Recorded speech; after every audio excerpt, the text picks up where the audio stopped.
So guys, last topic में हमने देखा बैकग्राउंड प्रॉपर्टी इन सीएसएस। आज की इस वीडियो में हम देखेंगे बॉर्डर, मार्जिन, पैडिंग इन सीएसएस।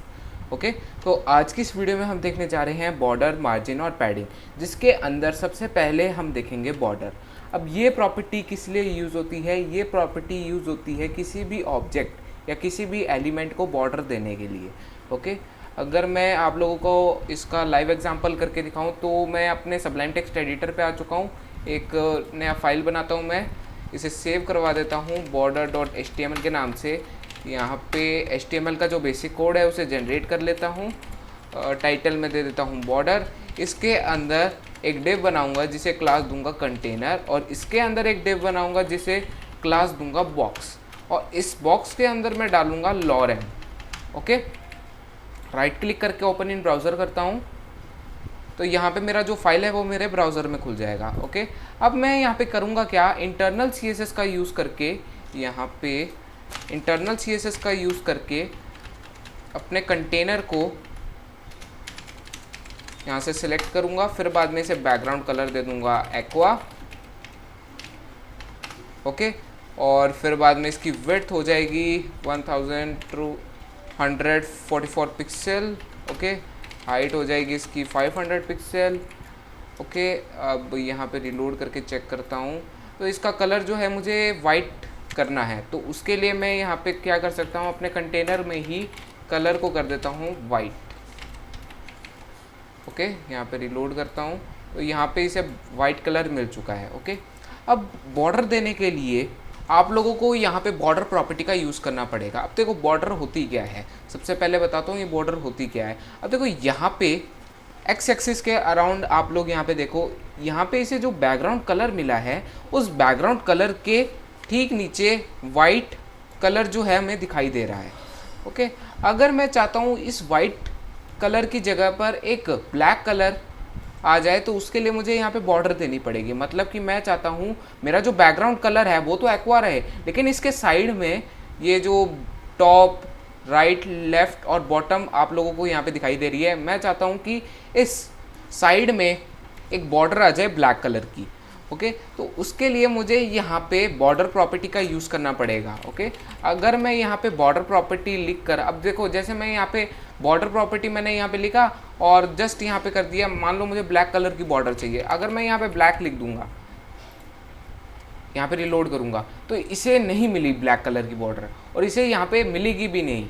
आप लोगों को इसमें वैल्यू का जो सिंटेक्स है वो समझना पड़ेगा। ओके, तो सबसे पहला जो हमारा सिंटेक्स होगा वो होगा 2 पिक्सल सॉलिड, और फिर बाद में आएगा हमारा कलर। तो यहाँ पे देखो इसे एक ब्लैक कलर की बॉर्डर मिल चुकी है। ओके, अब मैंने यहाँ पे ये क्या लिखा, 2 पिक्सल सॉलिड ब्लैक।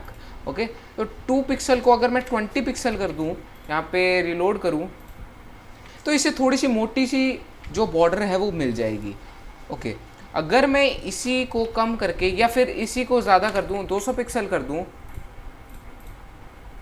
पे रिलोड करूँ तो इसे और मोटी जो बॉर्डर है वो मिल चुकी है। ओके, अगर मैं इसे अब कम कर दूँ, यहाँ पे 200 पिक्सल की जगह पर अगर मैं इसे 5 पिक्सल कर दूँ तो यहाँ पे देखो इसे एक 5 पिक्सल की बॉर्डर मिल चुकी है। अब आप लोगों को यहाँ पे पता चल ही गया होगा ये प्रॉपर्टी की जो वैल्यू है वो किस लिए यूज़ होती है। इस प्रॉपर्टी की ये जो हमने 5 पिक्सल, सबसे पहली वाली जो वैल्यू 5 पिक्सल दी है, वो प्रॉपर्टी यूज़ होती है कि किसी भी बॉर्डर की जो विड्थ या हाइट है उसे बढ़ाने के लिए। ओके, अब अगर मैं चाहता हूँ कि इसे रेड कलर की बॉर्डर मिल जाए तो यहाँ पे जहाँ पे मैंने ब्लैक कलर लिखा है वहाँ पे अगर मैं रेड कर दूंगा तो यहाँ पे रिलोड करूँगा, ये देखो इसे एक रेड कलर की बॉर्डर मिल चुकी है। ओके, अब मैंने यहाँ पे सॉलिड क्यों लिखा है? अब CSS के अंदर सॉलिड का मतलब होता है एकदम स्ट्रेट, एकदम स्ट्रेट लाइन। जैसे यहाँ पे हमने जो बॉर्डर यहाँ पे हमको दिखाई दे रही है वो एकदम स्ट्रेट बॉर्डर है। ओके, अगर मैं इसी स्ट्रेट बॉर्डर की मतलब सॉलिड की जगह पर अगर मैं डॉटेड कर दूँ, यहाँ पे रिलोड करूँ तो यहाँ पे देखो अब पॉइंट टू पॉइंट इसे एक स्पेसिंग मिल रही है। ओके, तो पता है क्या, डॉटेड जो वैल्यू है वो डिफाइन करता है हमारे एलिमेंट को बॉर्डर तो मिले और साथ में उसका कलर भी, लेकिन जो वो बॉर्डर मिलेगी उसके एक पॉइंट के बाद एक स्पेसिंग आएगी। ओके, अगर इसी बॉर्डर को डॉटेड की जगह पे डैश्ड कर दूं, यहाँ पे सेव करके रिलोड करूं, तो यहाँ पे देखो इसे एक डैश्ड बॉर्डर मिल चुकी है। ओके, अब आप लोगों को यहाँ पे फिर अगली वैल्यू तो पता ही होगी कि ये किस लिए यूज़ होती है। ये प्रॉपर्टी की जो वैल्यू है वो यूज़ होती है किसी भी बॉर्डर को कलर देने के लिए। ओके, अगर मैं इसे येलो कर दूं, यहाँ पे सेव करूं, रिलोड करूं, तो ये देखो इसे एक येलो कलर की बॉर्डर मिल जाएगी।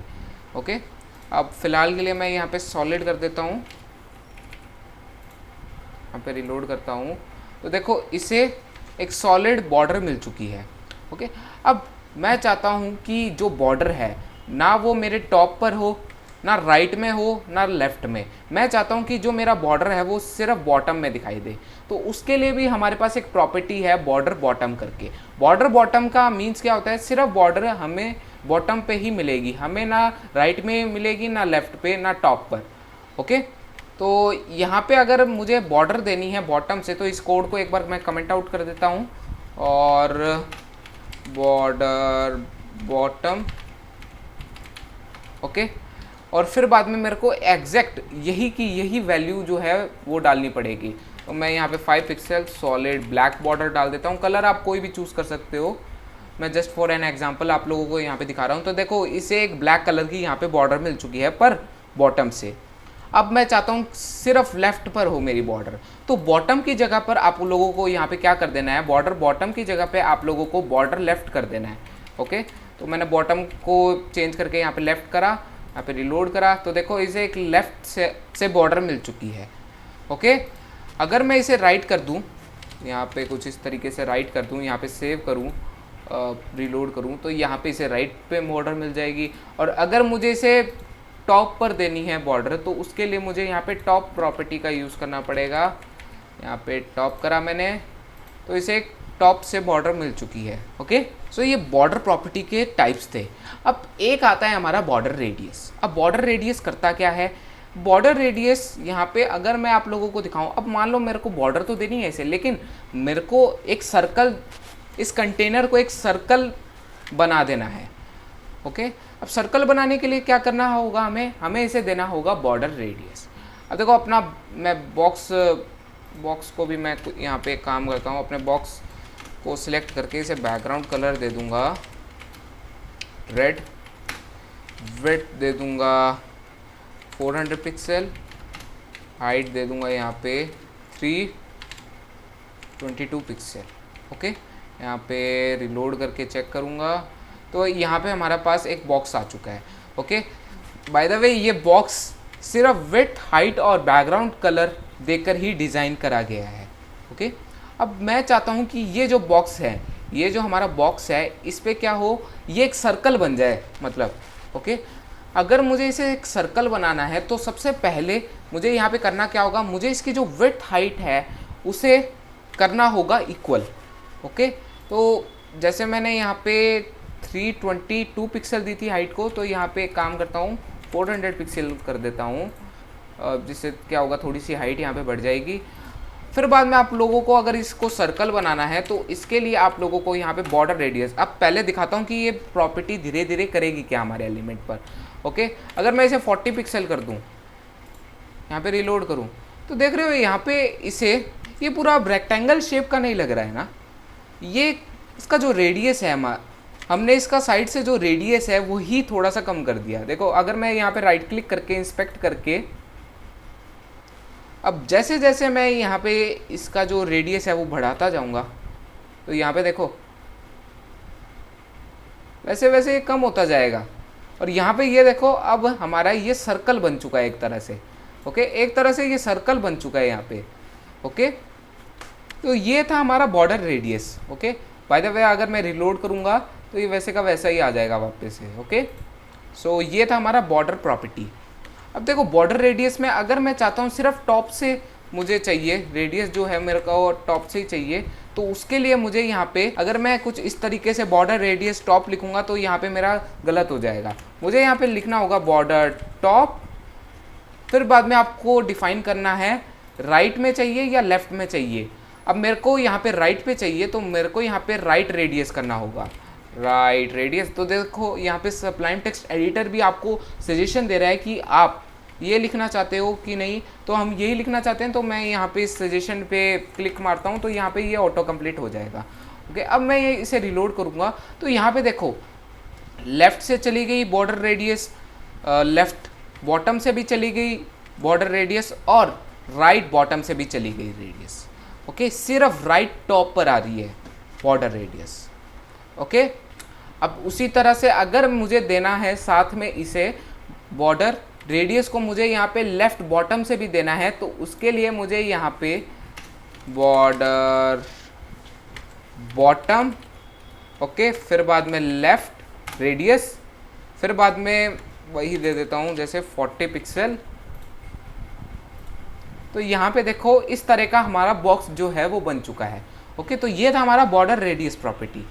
सो अभी हमने देखा बॉर्डर प्रॉपर्टी और उसके हमने कुछ टाइप्स भी देखे। अब हम देखेंगे मार्जिन प्रॉपर्टी। अब ये प्रॉपर्टी किस लिए यूज़ होती है? ये प्रॉपर्टी यूज़ होती है किसी भी ऑब्जेक्ट को आउटर स्पेस देने के लिए। ओके, आउटर स्पेस का मतलब मान लो मैं अपने बॉक्स को राइट साइड पे लेकर जाना चाहता हूँ, तो मुझे यहाँ पे लेफ़्ट साइड से कुछ स्पेसिंग जो है वो छोड़नी पड़ेगी, तभी मैं अपने बॉक्स को राइट साइड में लेकर जा पाऊँगा। ओके, अगर मैं आप लोगों को इसका लाइव एग्जांपल करके दिखाऊं, तो यहाँ पे मैं बॉक्स को ही मार्जिन प्रॉपर्टी आप लोगों को यहाँ पे दिखाता हूँ। अगर मैं यहाँ पे मार्जिन लिखकर सिर्फ 40 पिक्सल कर दूंगा, तो देखो यहाँ पे इसे लेफ़्ट से 40 पिक्सल मिल चुका है। अगर मैं यहाँ पे राइट क्लिक करके इंस्पेक्ट करके दिखाऊँ आप लोगों को, तो देखो इसे लेफ़्ट से तो 40 पिक्सल मिल चुका है। स्पेसिंग जो लेफ़्ट से मिली है वो यहाँ पे हमें दिखाई दे रही है, लेकिन यहाँ पे देखो इसे टॉप से भी 40 पिक्सल की मार्जिन मतलब स्पेसिंग जो है वो मिल चुकी है। अगर मैं इसे बढ़ाता जाऊँ, तो यहाँ पे देखो ये लेफ़्ट से भी जाएगा और साथ में वो टॉप से भी जा रहा है, पर मुझे यहाँ पे नहीं चाहिए ऐसा। मुझे चाहिए कि सिर्फ ये लेफ़्ट साइड पे जाए, लेफ़्ट से मार्जिन ले। तो उसके लिए मुझे यहाँ पे जैसे मैंने border left, border right, border top, border bottom यहाँ पे जैसे अप्लाई करा था, वैसे ही मुझे यहाँ पे मार्जिन के भी टाइप्स जो है वो डिफाइन करने पड़ेंगे, जैसे मार्जिन लेफ़्ट। अब ये प्रॉपर्टी करती क्या है? ये सिर्फ हमारे बॉक्स को लेफ़्ट से मार्जिन करेगी, लेफ़्ट से स्पेसिंग देगी। ओके, राइट से स्पेसिंग नहीं देगी, ना टॉप से।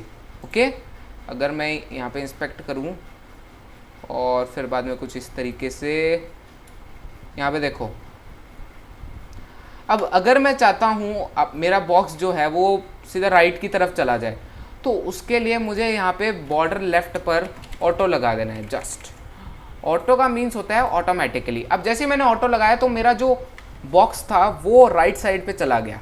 ओके, जबकि मैंने मार्जिन लेफ़्ट के अंदर कोई वैल्यू डिफाइन ही नहीं करी। तो मेनली यहाँ पे हुआ क्या है, यहाँ पे हमने अपने मार्जिन लेफ़्ट में जो ऑटो वैल्यू दी है, ऑटो वैल्यू का मतलब है ऑटोमेटिकली। अब मार्जिन लेफ़्ट में जब हमने ऑटो दे दिया, मतलब ऑटोमेटिकली दे दिया, तो उसने क्या करा, हमारे बॉक्स को लेफ़्ट के साइड जितनी भी स्पेसिंग वो ले सकता था उतनी उसने दे दी। ओके, जो हमारा बॉक्स है वो ओवरफ्लो नहीं कर रहा है यहाँ पे। अगर मैं इसे पिक्सल्स में देता वैल्यूज़ को, मान लो मैं इसकी वैल्यू को कर देता हूँ यहाँ पे 300 पिक्सल, तो यहाँ पे थोड़ा सा बढ़ा देता हूँ, चलो 3000 पिक्सल कर देता हूँ। तो यहाँ पे देखो हमारा जो बॉक्स है वो ओवरफ्लो कर रहा है, जो कि हमें नहीं चाहिए। लेकिन अगर मैं यहाँ पे ऑटो लगा दूँ, फिर बाद में यहाँ पे, तो यहाँ पे ये ओवरफ्लो नहीं कर रहा है। ओके, हमारा जो बॉक्स है वो हमारे कंटेनर के राइट साइड में आ चुका है। ओके, अब अगर मुझे इसे टॉप से मार्जिन देनी है, मतलब टॉप से स्पेसिंग देनी है, आउटर स्पेसिंग, तो अगर मुझे यहाँ पे 50 पिक्सल स्पेसिंग देनी है, तो अगर मैं यहाँ पे 50 पिक्सल लिखूँगा तो यहाँ पे इसे 50 पिक्सल की स्पेसिंग मिल जाएगी। ओके, अगर मैं इसमें ऑटो कर दूँ तो यहाँ पे कुछ नहीं हुआ। आप लोगों को एक बात यहाँ पे ध्यान में रखनी होगी कि जो स्पेसिंग होती है वो हमेशा राइट और लेफ़्ट से मिलती है, बॉटम से भी मिलती है स्पेसिंग, लेकिन कुछ केसेस में हम यहाँ पे HTML के अंदर ब्रेक टैग का यूज़ करते हैं किसी भी एलिमेंट को ब्रेक करने के लिए। ओके, ब्रेक टैग का यूज़ करते हैं हम। ओके, इसीलिए यहाँ पे मुझे टॉप से स्पेसिंग नहीं मिली। ओके, मुझे यहाँ पे इंडिविजुअली यहाँ पे वैल्यूज़ को डिफाइन करना होगा। ओके, अगर मैं 100 पिक्सल कर दूँ, यहाँ पे सेव करूँ, रिलोड करूँ, तो यहाँ पे देखो ये हमारा जो बॉक्स है वो कंटेनर के बॉटम में आ चुका है। ओके, सो ये था हमारा मार्जिन प्रॉपर्टी। अब राइट लेफ़्ट तो आप लोगों को यहाँ पे पता ही होगा, राइट में कर दोगे तो इसे राइट की तरफ से स्पेसिंग मिल जाएगी। ओके, अगर मैं यहाँ पे मार्जिन राइट कर दूँ, 50 पिक्सल कर देता हूँ, चलो, तो देखो इसे राइट साइड पे स्पेसिंग मिल चुकी है। ओके, सो ये था हमारा मार्जिन प्रॉपर्टी। सो गाइज, अभी तक हमने देखा बॉर्डर और मार्जिन, अब हम देखेंगे पैडिंग। अब मार्जिन किस लिए यूज़ होता था? मार्जिन यूज़ होता था आउटर स्पेस देने के लिए, लेकिन पैडिंग यूज़ होता है इनर स्पेस देने के लिए। मतलब कि मेरे इस बॉक्स के अंदर, अगर मुझे इस बॉक्स के अंदर स्पेसिंग देनी है, मतलब मैं चाहता हूँ कि जो मेरा टेक्स्ट है वो नीचे आए या सेंटर में आए। सेंटर में आने के लिए हमें फ्लेक्स बॉक्स और ग्रिड का यूज़ करना पड़ेगा, लेकिन जो फ्लेक्स बॉक्स और ग्रिड है वो हम आगे की वीडियो में देखेंगे। लेकिन अभी मुझे इस टेक्स्ट को लाना है सेंटर में। तो यहाँ पे देखो, अब जब मैं इस टेक्स्ट को यहाँ पे, अगर मैं अपने बॉक्स पर पैडिंग प्रॉपर्टी लगाकर सिर्फ 10 पिक्सल यहाँ पे लिख दूंगा, ओके, तो यहाँ पे देखना क्या होगा, इसे अंदर स्पेसिंग मिल जाएगी। ओके, हर तरफ से यहाँ पे इसे स्पेसिंग मिल चुकी है। अगर मैं यहाँ पे पैडिंग टॉप कर दूँ, पैडिंग टॉप, तो यहाँ पे देखो इसे सिर्फ टॉप से स्पेसिंग मिल रही है अब। ओके, अगर मैं यहाँ पे राइट क्लिक करके इंस्पेक्ट करूँ, यहाँ पे पैडिंग को बढ़ाऊँ, तो देखो इसे टॉप से स्पेसिंग मिल जाएगी। अब जब यहाँ पे टॉप से स्पेसिंग मिलेगी तो इसकी जो हाइट है वो ऑटोमेटिकली बढ़ जाएगी। ओके, अब अगर मुझे सिर्फ राइट पे देनी है पैडिंग, मैं चाहता हूँ मेरे को टॉप पे ना मिले पैडिंग, मैं चाहता हूँ कि मेरे को सिर्फ राइट पे मिले पैडिंग, तो यहाँ पे अगर मैं पैडिंग राइट कर दूँगा और फिर बाद में इसकी वैल्यू को 50 पिक्सल कर दूँगा, तो इसका जो हाइट है वो नहीं बढ़ेगा, लेकिन जो हमारा टेक्स्ट है वो थोड़ा सा लेफ़्ट साइड पे आ जाएगा। क्यों? क्योंकि हमने आउटर स्पेस नहीं दी है, मतलब कि हमने अपने बॉक्स को आउटर स्पेस नहीं दी है, हमने इसे इनर स्पेसिंग दी है, इसलिए हमारा जो टेक्स्ट है वो लेफ़्ट साइड पे आ रहा है। ओके, सो ये था हमारा पैडिंग। और पैडिंग का यूज़ भी पता है किस लिए होता है? अगर मैं आप लोगों को यहाँ पे यूएल बनाकर दिखाऊँ, इसके अंदर LI हो जाएंगे, हमारे एंकर टैग हो जाएंगे, इसके अंदर मैं कुछ एंकर टैग्स यहाँ पे फिल कर दूंगा, होम, अबाउट, कॉन्टैक्ट, सर्विसेज, और बस यहाँ पे इतना सा ही अगर मैं यहाँ पे करूँ तो यहाँ पे देखो होम, अबाउट, कॉन्टैक्ट जो है वो आ चुके हैं। अगर मैं इसे एक लाइन में देखना चाहता हूँ तो उसके लिए मुझे यहाँ पे जो UL और LI है उसे हटाना पड़ेगा। ओके, तो UL और LI मैं यहाँ पे कुछ इस तरीके से हटा देता हूँ। ओके,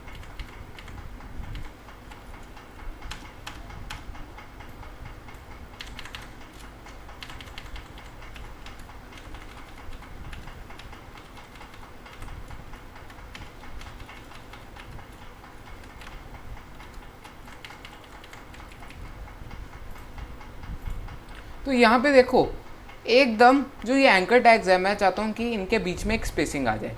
ओके, तो उसके लिए सबसे पहले मैं अपने कंटेनर के अंदर ही हूँ, तो अपने कंटेनर के अंदर के एंकर टैग को अगर मैं यहाँ पे पैडिंग को यहाँ पे 10 पिक्सल कर दूँ, तो देखो यहाँ पे इनके पास थोड़ी सी स्पेसिंग जो है वो आ जाएगी।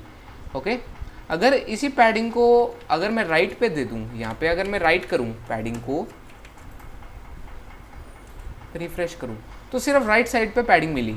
ओके, अगर मैं आप लोगों को यहाँ पे दिखाऊँ, राइट क्लिक करके इंस्पेक्ट करा मैंने, और यहाँ पे कंटेनर के अंदर एंकर टैग, और यहाँ पे अब एंकर टैग की तरफ यहाँ पे देखना है, यहाँ पे देखना है आपको एंकर टैग, तो देखो राइट साइड पे स्पेसिंग मिल रही है। ओके, अगर मैं पैडिंग लेफ़्ट करूँगा तो सिर्फ लेफ़्ट साइड पे स्पेसिंग मिलेगी। ओके, तो देखो यहाँ से अब स्पेसिंग मिल रही है।